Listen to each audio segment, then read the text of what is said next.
Welcome to the next episode of the VSP podcast. Today I'm bringing on Charles Galiano, who's a longtime friend, somebody I work with a lot in the baseball community. He's the owner of 7 Tool Catching, Heavy Hitters, and a few other businesses. We're excited to bring him on. He's going to talk a lot about what he's going to discuss at the Baseball Summit, which is going to be Saturday, November 22nd, here at Victory Sports Forums. If you're interested, please click the link in the bio to sign up. But without further ado, let's jump into the episode. Charles, thanks for coming on. Of course. The viewers are excited to hear about you a little bit. So why don't you start off by telling everybody about your baseball journey, how you kind of started when you were younger. Yeah, sure. Say my father, my brother was where it all started.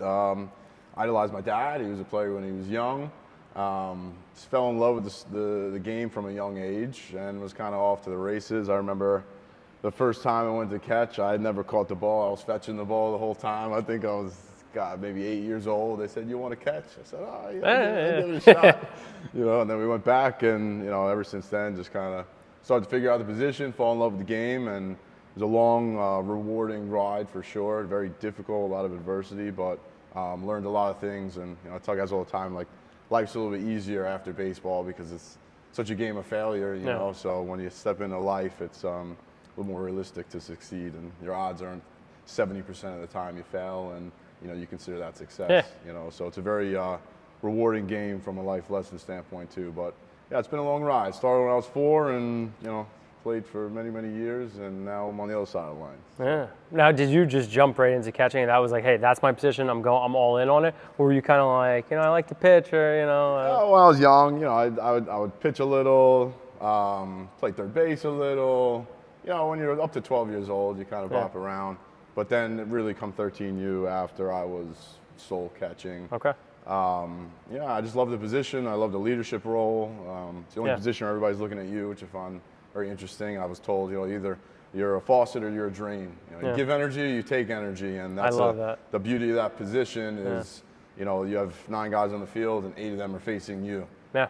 So it's just a very cool position, being an extension of the coaching staff and people feeding off your body language, your baseball IQ, all those things. So. Well, it's funny you say that because I was watching the Yankee game the other day. Luckily, they won. And I forgot who was pitching. I don't know if it was Bednar or whoever it was. He threw a pitch, forced a full count. But the catcher looked at him and was nodding his head like that was a good pitch, even though it was a ball. And then he came around and then struck the guy out. And I was like, wow, that gave him that confidence. Although it was a ball of something negative, it gave him that confidence, like, hey, that was still a good pitch. And then he came into there. And I know you always say that, you talk about that, that faucet analogy, during 7 Tool. So tell us a little bit about, like, your 7 Tool program and the heavy hitter program that you run. Yeah, 7 Tool, love it. I mean, that was the first business I'd ever started. I don't really see it as a business. It's something I've just loved to do and has grown naturally and organically. It's my first love for sure, and I love working with the kids. I love the intricacies of the position, and that I'm able to share those intricacies and work with such a wide variety of players from 8 years old all the way up to professional. Take all those years of experience and bottle them up and give it to them as fast and efficient as possible. And you could change the course of people's lives is what I love most about baseball training in general, but 7 Tools where it all kind of started, and then it pivoted into Heavy Hitters, which is our hitting program. We were all catchers, we were all also hitters as well, so kind of were able to mirror almost the type of atmosphere, the competitive nature of the program, giving these guys ability to develop, but also compete in a group setting, and also like find a nice recipe where the coach to player ratio is very intimate while still in a group setting. That's something we're very protective over when it comes to our training, because at the end of the day, that is our product, and it's very important that you have one trainer to 20 guys, and the experience is the product. So ratios is something we take a lot of pride in, as well as developing, competing, and the IQ side that the trainers are trained every year. We bring in Charlie Green, my former catching coach of Milwaukee Brewers, every year. He's a staple in the 7 Tool program. He comes in to train our trainers to get the pulse on what's going on at the highest level, the big league level, and we take that down and inject it into the Long Island baseball scene and make sure our catchers are the best they can be, and we're giving them the most updated information. So that brings me to another question. So you're talking about like Charlie Green, and you know you spent a lot of time playing baseball, you know, in college and professionally. You know, your 7-tool program, did you utilize a lot of maybe the principles or methodologies from those two to help form your way of running 7-tool?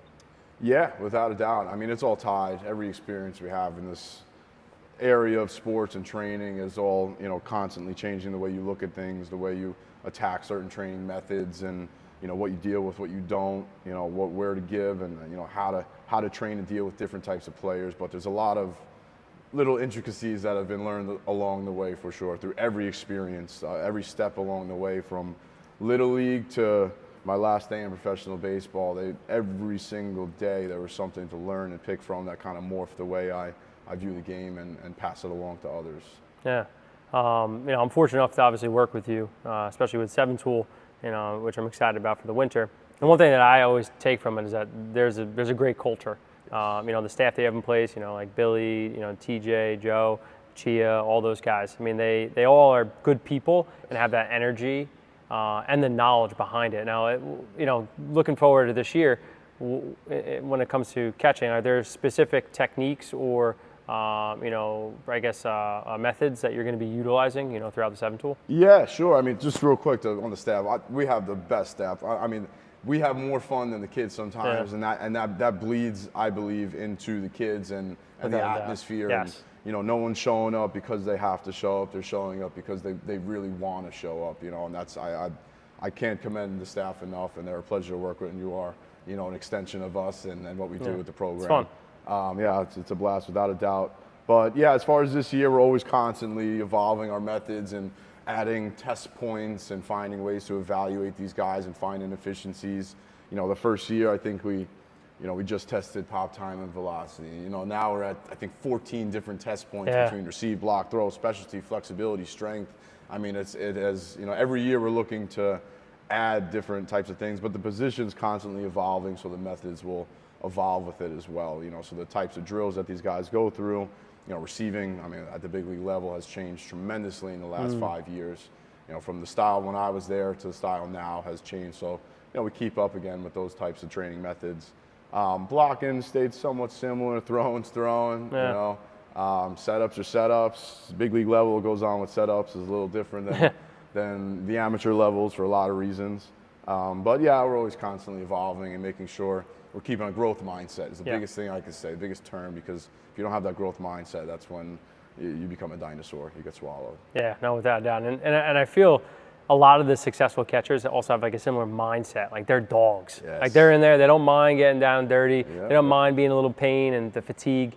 You know, and you know, I definitely, you know, can appreciate that, and I see it amongst all those catchers. No doubt. But you know, flipping to the other side, like hitting, you know, do you take like a similar approach, you know, from catching, you know, to your hitting program, you know, heavy hitters? Yeah. So the overall principles, you know, I'm a big believer in competition. You know, at the end of the day, we could tell you to do X, Y, Z. But when you look up on a board in the heavy hitters program, we keep track of exit velocity, max distance, hard hit average, my favorite number tied to consistency. You know, all these different types of numbers that they see that are in their face every time they come to the program are kept tracked by the hit tracks. Yeah. You know, it's a mixture of that competition aspect and us teaching them, you know, building them up from the ground up through the whole entire winter. That really kind of gives that pizzazz, but it's very parallel to 7-tool in the sense of the competitive nature, in the sense of like, there's nothing that'll make you work harder and move faster than somebody that's doing it. You're looking within arm's length from you, and they're doing it better, harder, and faster than you. And that, at the end of the day, taps into you, and you get the most out of the player that way. So like that's been a lot of the values we take into the training programs is development and competition. You got the IQ, you'll be able to develop, and then you got the competition factor. You know, you have the tools to go compete against your peers, and you know, yes, against your peers, but also yourself. You know, you're at the top of the leaderboard. You better work. You're gonna have to work hard to stay at the top of the leaderboard because there's guys coming for you. So at the end of the day, you're competing with yourself too to stay, you know, up there. You know, so but you're always beating somebody, whether it's yourself or the guy next to you. That competitive nature drives everything. Yeah, no, without a doubt. I mean, I definitely see it. You know, kids are pushed. And I always go back to the same situation where, you know, you have that the first person to break 4 minutes in a mile.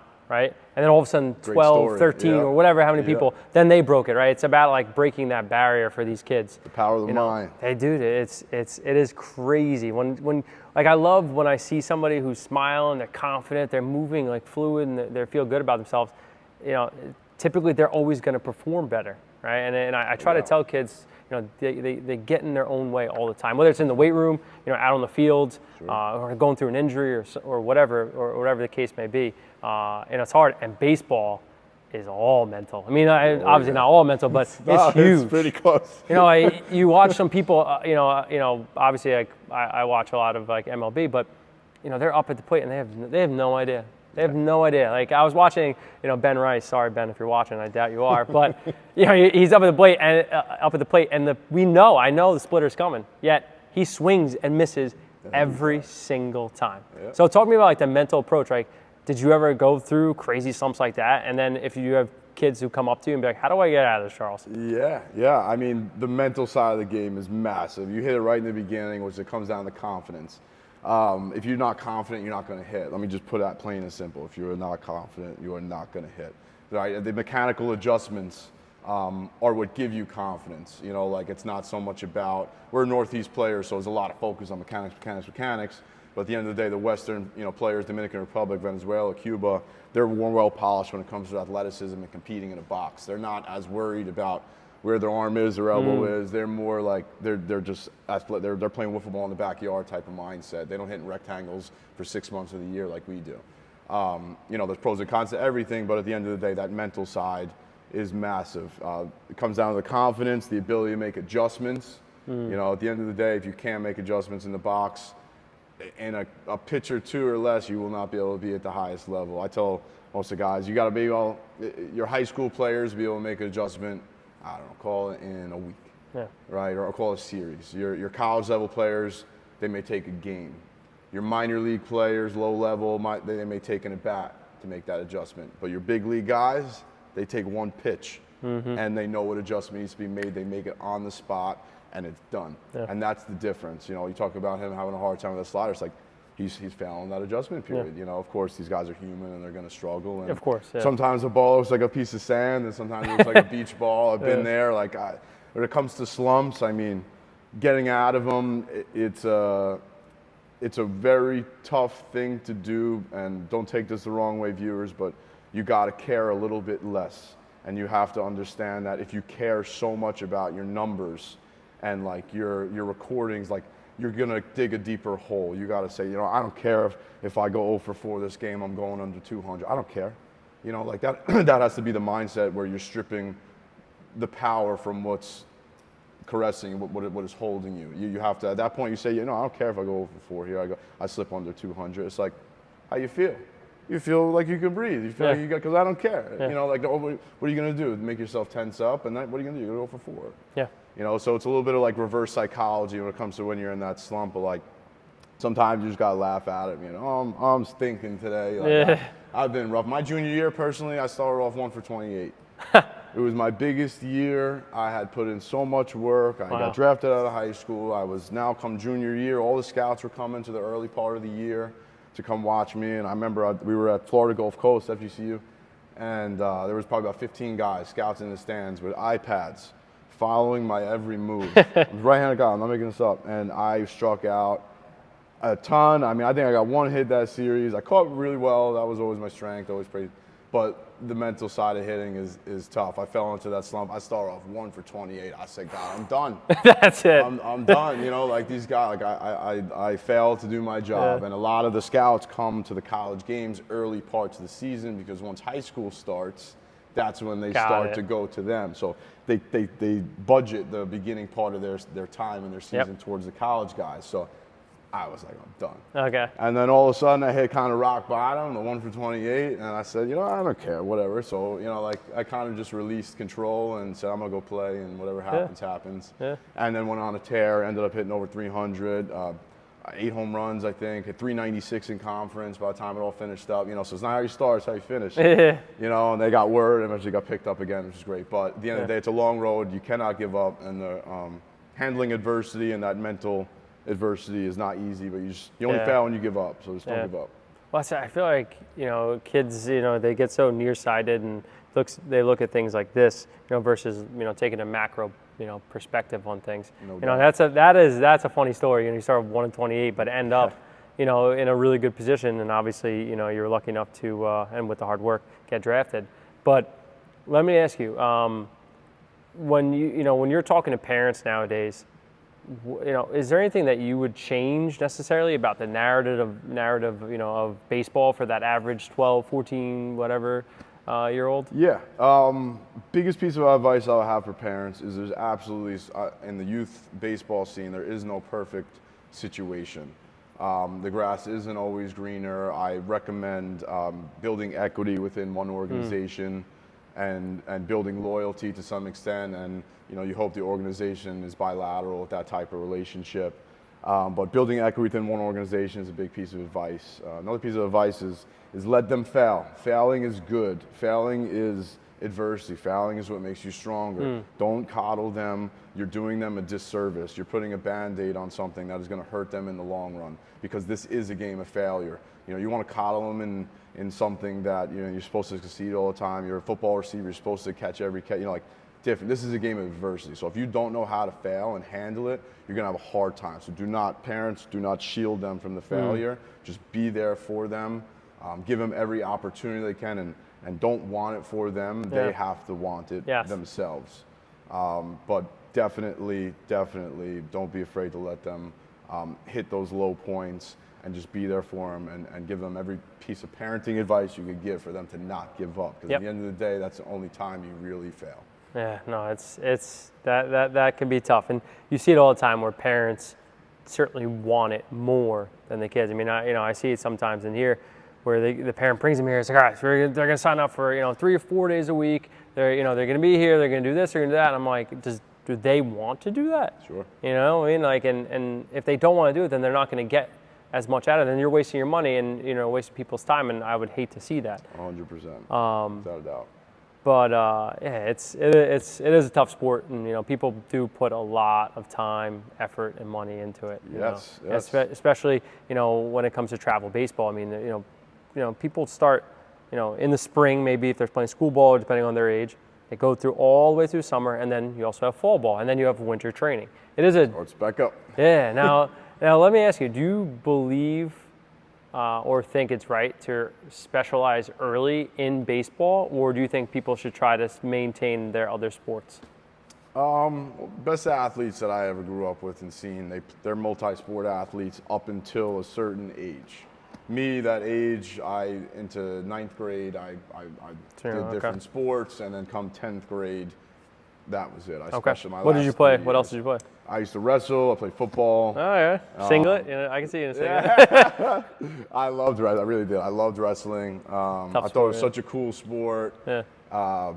Football was awesome, but I returned the punt. I hit a guy, cracked my clavicle. Oh, there you go. Great. It was on my throwing arm. So I said, if I want to take baseball seriously, I probably should, scale back a little bit. I remember my high school football coach came and sat at my kitchen table, and because he wanted me to play, football as one of the better athletes in the school, and he just was like, why don't you play? I said, I don't want to get hurt. I don't want to step on a football field with that in the back of my head, because that's when you get hurt. And he said, well, A-Rod played football. This one played football. I said, what about all the people that would have been A-Rod? Correct. That now you don't hear about them because they broke their arm or cracked their femur. How many times? And recently I've seen a lot of football, baseball players, and maybe they're more on the baseball side, but they play football and they tear their ACL playing football. Or I've seen it at least 3 or 4 times in the past 2 years.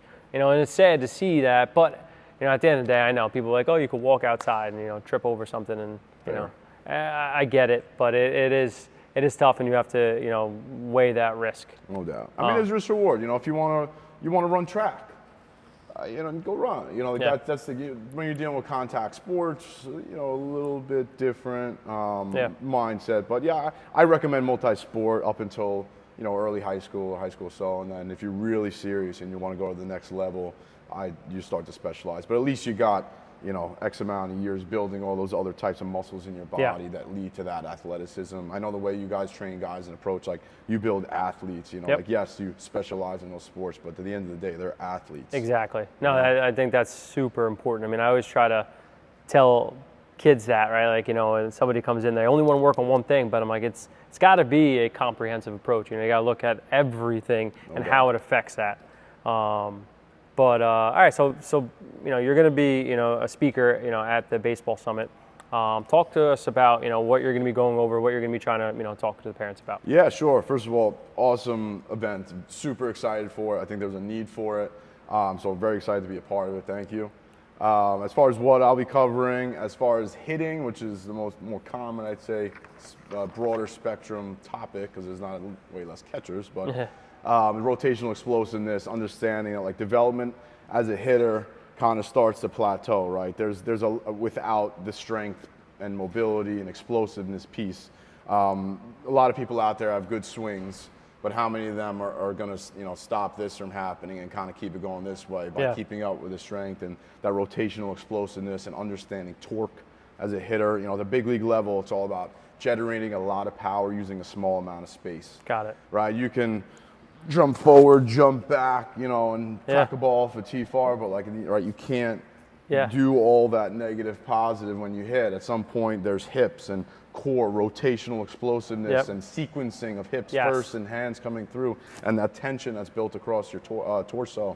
All those things are essential when it comes to being a good hitter. You look at guys that do serious damage. I mean, like Shohei Ohtani, for example. I mean, by the time he loads back, his belt buckle is pointing at the catcher. And by the time he finishes his swing, his belt buckle has cleared like 270 degrees in a blink of an eye. And like his hips are facing center field and his knob is still locked on the catcher, like hands back. You can see that big stretch across his jersey, and then it's like a whip. At the end of the day, that's how those big guys generate a lot of power. And you really have to be a guy. I played with Orlando Arcia. I remember on his takes, I used to watch his hips, like just the way he took the ball, watch the ball, his hips would fire 270 degrees in a blink of an eye, and his hands would be staying back. I said, this guy is 100 and, I don't know at the time, maybe 170 pounds. He was a skinny, just, lankier guy, launching balls. I'm like, how do you're a skinny guy. How are you hitting balls 430 feet like that on command? And like end of the day, and I look back now that I teach hitting and I get a full understanding of how mechanics work. It's rotational explosiveness, it's torque. So that's a massive part of it.